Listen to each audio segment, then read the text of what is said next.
आप सबों का स्वागत है म्यूटेंट स्कूल में। मैं हूं प्रोफेसर एक्स। आज मैं बात करने वाला हूं ओवर थिंकिंग के बारे में।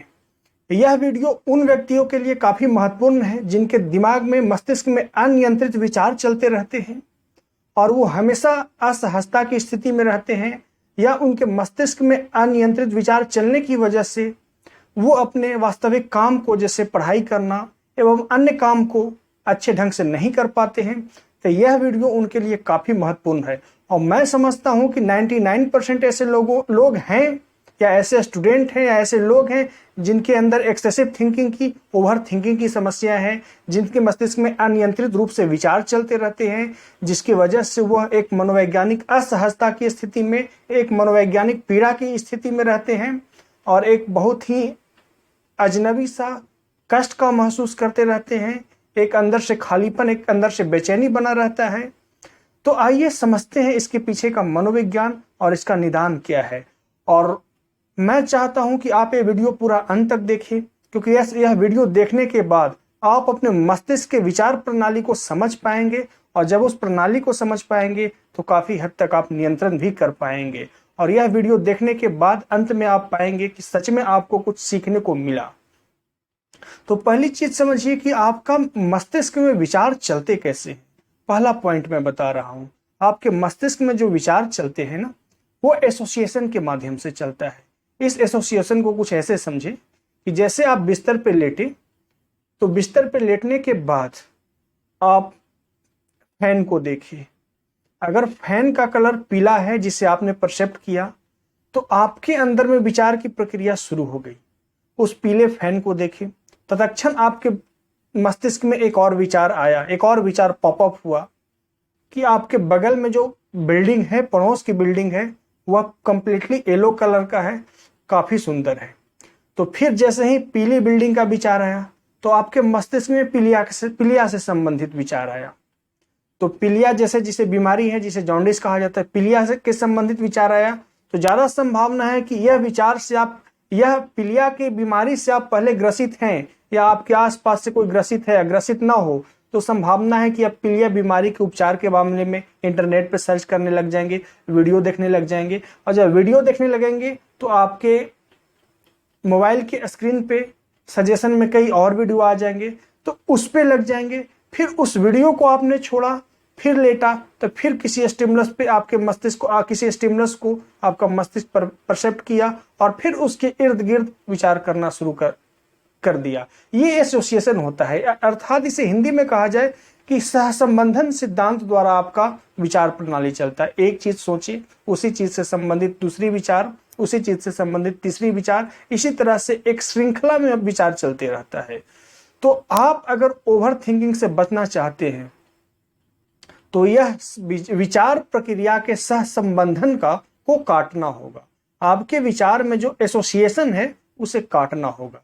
आपको बहुत केयरफुल होना होगा। जैसे ही आपके मस्तिष्क में विचार आए, आप सतर्क हो जाइए, सचेत हो जाइए, अलर्ट हो जाइए और देखिए कि किस तरह के विचार मेरे मस्तिष्क ने पकड़ा। और जैसे ही कोई विचार पकड़ेगा, कोई एसोसिएशन पकड़ेगा और उसके इर्द गिर्द मस्तिष्क सोचना प्रारंभ करेगा। फिर कोई विचार पकड़ेगा, फिर किसी स्टिमुलस से एसोसिएट होगा आपका मस्तिष्क, फिर वो विचार करना प्रारंभ करेगा। फिर किसी एसोसिएशन को पकड़ेगा, फिर विचार करना प्रारंभ करेगा। फिर किसी एसोसिएशन को पकड़ेगा, पुनः विचार करना प्रारंभ करेगा। फिर किसी एसोसिएशन को पकड़ेगा, पुनः विचार करना प्रारंभ करेगा। इसी क्रम में मस्तिष्क आपका विचार करता है और ओवर थिंकिंग में आपकी यही प्रणाली चलती है। तो आपको क्या करना है, सतर्क होकर कि मस्तिष्क जैसे ही किसी तरह के एसोसिएशन को पकड़े, एसोसिएटेड वर्ड को पकड़े, एसोसिएटेड व्यक्ति को पकड़े, किसी भी व्यक्ति से एसोसिएटेड हो जाए, किसी भी वस्तु से एसोसिएटेड हो जाए, तो उस वक्त आपको करना क्या है कि अपनी ओर से एक एसोसिएशन दे देना है। आपको अपनी ओर से उस एसोसिएशन की प्रक्रिया में जो विचार चलता है, अपनी ओर से एक एसोसिएशन घुसा दे। तो जैसे ही अपनी ओर से एक एसोसिएशन घुसाएंगे तो आपका मस्तिष्क विचार नहीं करेगा, विचार ठहर जाएगा, क्योंकि वो अचानक से एक असहजता की स्थिति में आएगा आपके मस्तिष्क और सोचेगा इस पे क्या विचार करें। फिर उसे थोड़े अंतराल के बाद दूसरा एसोसिएशन थमा दे और ये आपके अंदर डिजायरेबल होना चाहिए, आपकी इच्छा के अनुकूल चलना चाहिए।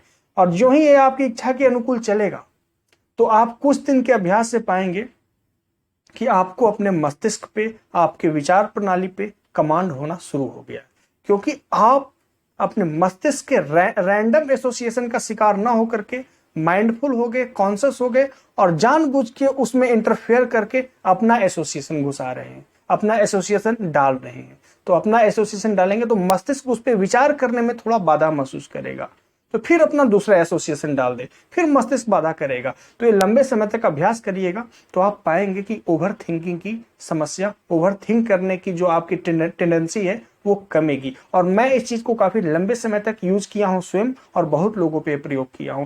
थोड़ा शुरुआती में आपको कठिनाई होगा, पर माइंडफुल रहिएगा तो सारा काम आसान हो जाएगा। दूसरा बिंदु कि ओवर थिंकिंग की समस्या तब आती है ना, जब किसी व्यक्ति के जीवन में कोई काम अति महत्वपूर्ण हो, अति वैल्यूएबल हो, अर्थात कोई काम हायर वैल्यू रखता है उसके जीवन में, या कोई काम किसी व्यक्ति, किसी वस्तु या किसी भी चीज से व्यक्ति के अंदर काफी ज्यादा आशा हो या काफी ज्यादा अपेक्षाएं हो या व्यक्ति का जीवन जुड़ा हो, उससे ओवरथिंकिंग की समस्या ज्यादा आती है। इसको एक सरल उदाहरण से मैं समझाता हूं कि मान लीजिए कि आप युवा हैं, आपको एक लड़की से नया नया प्रेम हुआ है, तो इस वक्त आपके मस्तिष्क में ओवरथिंकिंग चलेगी। एक एग्जाम्पल दे रहा हूं मैं, इस एग्जाम्पल को आप कई चीजों पे जनरलाइज करके देख सकते हैं। ये सरलता के लिए मैं एग्जाम्पल दे रहा हूं कि आपको प्रेम हुआ, तो आप प्रेम होते ही आप सोचना प्रारंभ करेंगे कि ऐसा करूंगा, वैसा करूंगा, तैसा करूंगा, दिस दैट एट ऑल, कुछ भी। और जब आप ऐसा सोचेंगे तो फिर चाहेंगे कि मैं अपनी प्रेमिका को या प्रेमी को कुछ गिफ्ट दूं, तो उस गिफ्ट के बारे में आप विचार करते रहेंगे सारा दिन। पहले तो प्रेमिका विचार में आपकी रहेगी, फिर वो गिफ्ट विचार में रहेगा, और गिफ्ट देने के बाद जो आप सोचते हैं कि क्या होगा उस पर विचार करेंगे। और फिर जब आप गिफ्ट दे लेंगे तो आपका मन विचार करेगा कि नहीं नहीं, ऐसा नहीं होना चाहिए था, नहीं ऐसा देते तो उसे और अच्छा लगता, ऐसा देते तो और ज्यादा मेरा इंपैक्ट उसके ऊपर पड़ता, ऐसा अगर देता तो मैं ज्यादा उसकी नजरों में एडवांस होता, दिस दैट एट ऑल होता। तो जो चीज आपके जीवन में, चाहे वो व्यक्ति हो, वस्तु हो या किसी भी तरह का घटनाक्रम हो, आपके जीवन में महत्वपूर्ण है, उसके इर्द गिर्द आप एक्सेसिव थिंकिंग करते हैं। उसे असफल होने पे आप एक्सेसिव थिंकिंग करते हैं, या असफलता के भय से आप एक्सेसिव थिंकिंग करते हैं, या उस सफल हो जाता है तो भी आप एक्सेसिव थिंकिंग करते हैं कि इसे ऐसा नहीं ऐसा होना चाहिए था, ऐसा नहीं ऐसा होना चाहिए था। तो यह एक एक्सेसिव थिंकिंग का नैसर्गिक प्रक्रिया है, और इसमें मैं कोई अपनी विधि नहीं डालूंगा कि इसमें कौन सी विधि लाएं। इसके लिए आपको अपने जीवन के प्रति अवेयर होना होगा, समझना होगा, ताकि आप किस चीज से अपनी अपेक्षाएं जोड़ें। और मैं तो कहता हूं किसी भी चीज से अपनी गंभीरता से अपेक्षा नहीं जोड़ें। अगर अपेक्षा गंभीरता से जोड़ेंगे तो आप इस समस्या पाएंगे। लेकिन मेरी सलाह माने तो यह नैसर्गिक ओवरथिंकिंग की समस्या है कि आप किसी चीज से बहुत अपेक्षा रखते हैं, कोई चीज महत्वपूर्ण है, उसके इर्द गिर्द, उसके असफलता में भी आप ओवरथिंकिंग, सफलता में भी, सफलता होने का खुशी में भी, असफल होने का भय में भी करते हैं, जो कि मैं एग्जाम्पल से समझाया। यह एक नैसर्गिक प्रक्रिया है, इससे आपको जीवन में सीख मिलता है। जीवन एक सीख है, एक लर्निंग है, और उस लर्निंग के फेज में ऐसे फिनोमिनन आते हैं, ऐसा फिनोमिनन से, ऐसा घटनाक्रम से आप सीखिए और ये समझिए कि हमें अपेक्षाएं कैसे चीज पे रखनी चाहिए, और कॉग्निटिव रूप से अपने आप को बूस्टअप करिए और ओवर थिंकिंग से बचिए। और एक तीसरी आती है कि व्यक्ति बस यूं ही ओवरथिंक करते रहता है। बस एक वर्ड में समझिए कि कुछ नहीं, बस उसके मन में विचारों का जो ताना बाना, विचारों का ट्रैफिक चलता ही रहता है, वो कुछ भी हो जाए। तो ऐसे व्यक्ति के बारे में साइकोलॉजी ये कहता है कि ऐसे व्यक्ति अपने वास्तविक लक्ष्य की ओर पूरी मोटिवेशन से न जा रहे होते हैं, या कहा जाए कि ऐसे व्यक्ति के पास अपना कोई मोटिवेशन होता ही नहीं है, या पूरी समर्पण से वो मोटिवेशन पूरा नहीं करते हैं, जिसकी वजह से उसके अंदर की जो मानसिक क्षमताएं हैं ना, ये व्यर्थ की विचार प्रक्रिया में उलझे रहते हैं।